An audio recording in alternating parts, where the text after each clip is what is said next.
Voilà ma participation au dimanche d'écriture d'un panda. Un vieux concours qui a été organisé par la youtubeuse Yana Panda. Le mot vengeance devait être intégré à l'histoire. Grégoire se préparait pour débuter un nouveau let's play avec son ami Julien. Il était motivé pour continuer cette licence qu'il adorait. Lorsqu'on toqua à la porte de son appartement. Qui pouvait bien le déranger à 2h38 du matin? Il partit donc ouvrir et tomba sur son ami et confident, Rose Grimm, ou Michael pour les intimes. Il avait l'air en panique. Brioche lui demanda de se calmer et il l'emmena dans le salon, après avoir refermé la porte.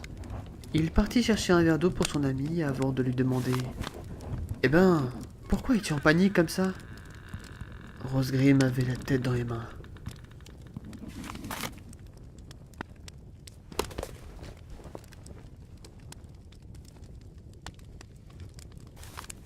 Si, si je te disais... Si je te le disais, tu ne me croirais pas. Brioche n'avait jamais vu son ami aussi déboussolé. Il devait juste aller racheter des chocaps et faire des courses. En plus, il était en retard d'une trentaine de minutes. Mais Brioche pensait qu'il avait juste un petit contretemps. Enfin, que s'est-il passé? Tu t'es fait agresser ou quoi? Rose Grimm secoua la tête en laissant échapper quelques larmes. Je... Je suis un monstre.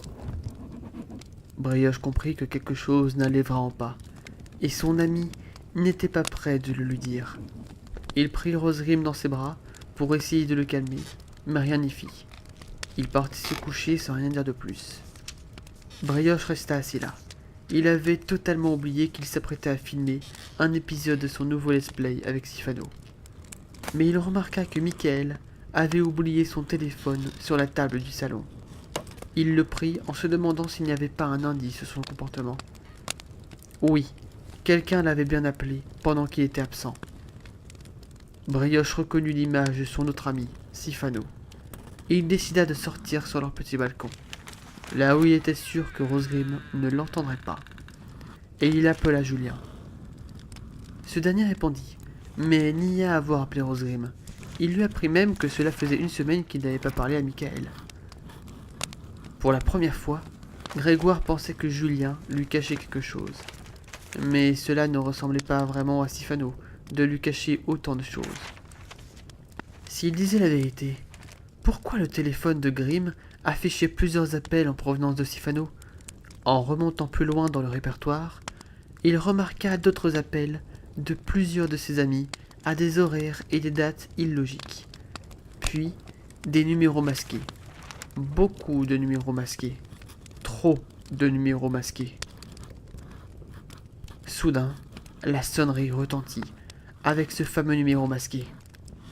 Brioche décrocha instantanément. « Qui êtes-vous » demanda-t-il un peu énervé ou effrayé.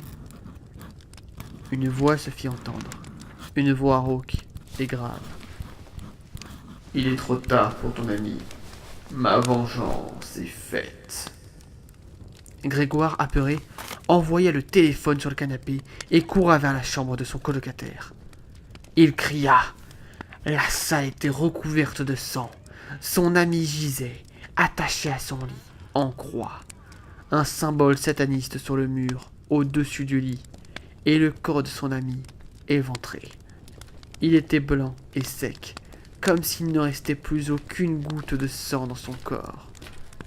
Grégoire fondit en larmes et tomba à genoux.